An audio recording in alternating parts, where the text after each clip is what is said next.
सबसे पहले तो अफगानिस्तान को बहुत बहुत मुबारक हो, क्योंकि क्लोज आए पाकिस्तान को हराने के लिए, मगर ओवर द लाइन अभी तक गए नहीं थे। तो हिस्टोरिक विन है, और हिस्टोरिक विन के लिए उनको लड़ना पड़ा। हालांकि स्कोर छोटा था, चेज आराम से होना चाहिए था, मगर क्योंकि आपने कभी जीता नहीं होता एक टीम के खिलाफ, तो एक मेंटल ब्लॉक रहता है। सो वो मेंटल ब्लॉक आज इन्होंने अबूर किया। और राशिद खान को बहुत बहुत मुबारक। मुझे पर्सनली बहुत पसंद है, इसलिए कि फाइटर हैं, 100% से ज़्यादा देते हैं।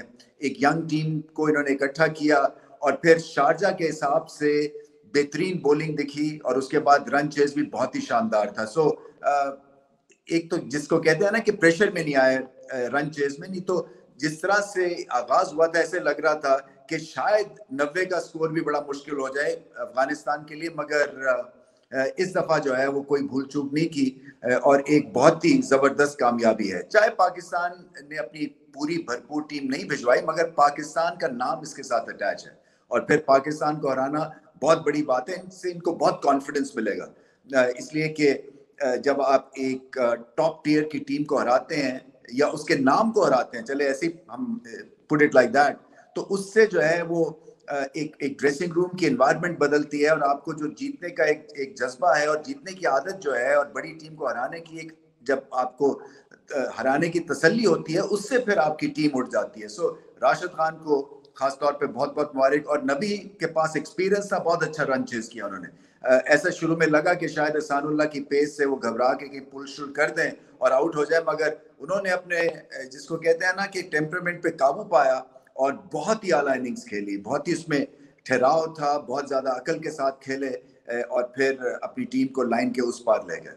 पाकिस्तान के मसले मसाइल हैं, देखिए माना कि ये यंग टीम है, माना कि रेगुलर सुपरस्टार्स नहीं है, मगर पाकिस्तान का, जैसे मैंने कहा, नाम अटैच होता है, और जब पाकिस्तान का नाम अटैच होता है तो एक खास किस्म का स्टैंडर्ड और खास किस्म की परफॉर्मेंस जो है वो फैंस एक्सपेक्ट करते हैं इस टीम से। और 90 पे ऑल आउट होना, ये कोई एक्सपेक्ट नहीं कर रहा था, चाहे जैसी मर्जी शारजा की टेस्टिंग पिच थी, चैलेंजिंग पिच थी, मगर बैटिंग के हिसाब से आपके नंबर जो है वो बहुत कटते हैं, क्योंकि ना पार्टनरशिप लगी, ना अप्रोच देखी, टेक्निकल इश्यूज थे।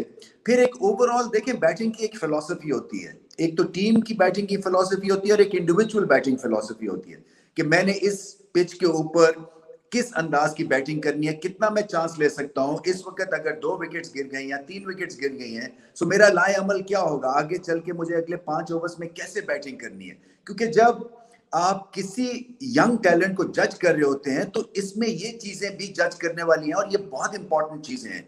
सिचुएशन को हिसाब से आप खेले या नहीं खेले, पिच को सामने रखते हुए आपने अपनी बैटिंग में कुछ तब्दीली की या नहीं की, क्या आप आसान तो खता नहीं हो गए, क्या प्रेशर में तो नहीं आ गए, और फिर प्रेशर में आके आपने क्या शॉट खेली, और फिर आपने क्या सीखा। और अगर आपको पता था कि शायद 120 विनिंग टोटल हो सकता था, तो वहां तक क्यों नहीं कोशिश की। ये तो अफगानिस्तान ने इतने आसान आसान रन आउट के चांसेस मिस कर दिया आखिर में, कि लग रहा था कि जैसे कि विकेट को बॉल हिट करना जो है वो भूल गए हैं। सो चांसेस देने के बावजूद भी कुछ ऐसी फाइट नहीं नजर आई इस टीम से। माना कि एक नए लीडरशिप, एक नए कोचिंग स्टाफ, एक नई एनवायरनमेंट में आप उतर रहे थे अफगानिस्तान के खिलाफ, और मैंने पहले कहा था अफगानिस्तान को हराना बड़ा मुश्किल होगा, क्योंकि इनकी बॉलिंग लाजवाब है, इस पिच के हिसाब से शानदार स्पिन अटैक था इनका। सो उसके बावजूद भी मैं समझता हूं कि इंडिविजुअल लेवल के ऊपर बहुत सारी खताएं हुई हैं, खामियां भी हैं। अब्दुल्ला शफीक अभी भी क्रॉस द लाइन खेलते हैं अंदर आते हुए बॉल पे, और कैंडिडेट है वो बोल्ड आउट या लेग बिफोर के। इसी तरह से जब भी मुश्किल पिच आएगी, तो आपके जो बिग स्ट्राइकर्स हैं, वो क्योंकि वो उस हिसाब से उनका टेम्परामेंट नहीं है कि वो सीधे बल्ले के साथ या एक दो बॉल्स एब्जॉर्ब करें। सो आपके उस रिदम में आप समझते हैं कि परफेक्ट पिच पे बैटिंग कर रहे हैं, और फिर आप आउट भी हो गए। सो एक तो जब आप खेलें एज अ यूनिट, तो आपको खेलना है मिलके, और एक टीम फिलॉसफी जो है उसके हिसाब से। और टीम फिलॉसफी, बैटिंग फिलॉसफी ये है कि आप इस पिच के हिसाब से, सिचुएशन के हिसाब से अपने आप को ढालें, और एंड तक इस इनिंग्स को लेके जाएं, क्योंकि अभी 2 मैच बचे हैं। आपको आइडिया भी हो गया है कि ये पिच जो है ये ऐसी खेलेगी, बैटिंग फर्स्ट ही करना यहाँ पे जायज बनता है, मगर हारना जो है वो हरगिज जायज नहीं है। ये देखें, पाकिस्तान की अभी वो सिचुएशन नहीं है। मैंने पहले भी कहा था, जरूर 100 बिस्मिल्लाह एक्सपेरिमेंट करें, कोई प्रॉब्लम नहीं है, मगर उसके साथ साथ जीत जो है आपकी प्रायोरिटी नंबर 1 है।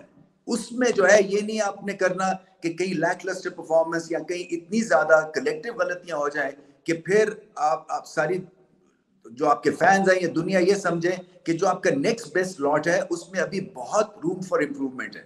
ऐसा नहीं है, टैलेंट है, टैलेंट को सामने लेके आना, मगर टैलेंट के को सामने लाने के लिए आपको ना सिर्फ बल्ले के साथ बैटिंग करनी है या बॉल के साथ बॉलिंग करनी है, बल्कि सिचुएशन के हिसाब से अपने आप को ढालना है और उस हिसाब से अपने आप को सस्टेन करना है और अपने आप को उस हिसाब से उसमें हल्की फुल्की आपको वेरिएशन लेके आनी है।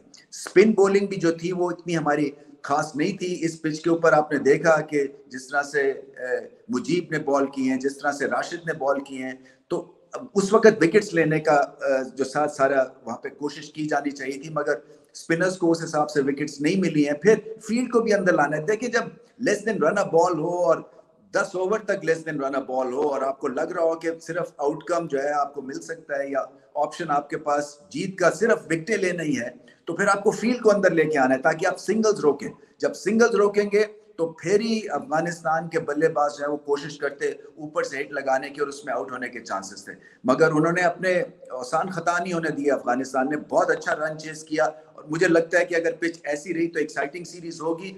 अब प्रेशर पाकिस्तान के ऊपर है, अब देखना ये है कि इस हार से क्या सीखते हैं और आगे चल के क्या क्या प्लेइंग 11 में कुछ चेंज भी आएगी या आगे चल के अपनी परफॉर्मेंस को सामने रखते हुए क्या उसमें निखार लेके आते हैं। मैं समझता हूं कि शायद आप एक स्पिनर ज्यादा खिला सकते हैं, क्योंकि ये जो पिच है इसमें इतना कोई खास पेस के लिए अनलेस कि आप एक्सप्रेस पेस हैं जैसे एहसानुल्लाह है, आपको कोई फायदा होने वाला नहीं है। सो शायद कहीं ना कहीं एक एक्स्ट्रा स्पिनर की जो है वो जरूरत है और आपको विकेटें लेनी है, आपको फील्ड अंदर लेके आनी है और आपको यही देखना है कि पार्टनरशिप्स लगानी है। ये नहीं है कि 15-20 रन करके जो है आप इजी हो जाए, क्योंकि ये पिच ऐसी है जहां पे आपको सेटल नहीं होने देंगे, क्योंकि गेंद कभी रुकेगा, कभी वेरिएशन है, कभी नीचे रहेगा। तो उसको इन सारी चीजों को सामने रखते हुए सबक जो है वो आज का यही है कि आपकी बैटिंग में पार्टनरशिप्स और उसमें जो है ख्याल और अपने हिसाब से आपको क्या उसमें निखार लेके आना है, किस तरह से आपने एडजस्ट करना है। और यंगस्टर्स को एडजस्टमेंट में टाइम लगता है, मगर आजकल की जो सर्किट है उसमें इतने ज्यादा आप एक्सपोज होते हैं टू क्वालिटी बॉलिंग या क्वालिटी बैटिंग कि आपके पास एडजस्टमेंट का टाइम जो है ना वो जल्दी से भी हो सकता है। सो इस हार से सीखें, ऊपर उठें। डिसअपॉइंटमेंट है, अफगानिस्तान जो है वो बहुत खुश होंगे इसलिए कि एक तरह से हिस्टोरिक विन है उनके लिए। पाकिस्तानी फैंस के दिल जरूर थोड़े से मुरझाए होंगे, बट चिन अप, नई टीम के साथ हम मैदान में उतरे हैं। कोशिश यही है कि आप कम बैक करें, अभी भी सीरीज अपने नाम कर सकते हैं।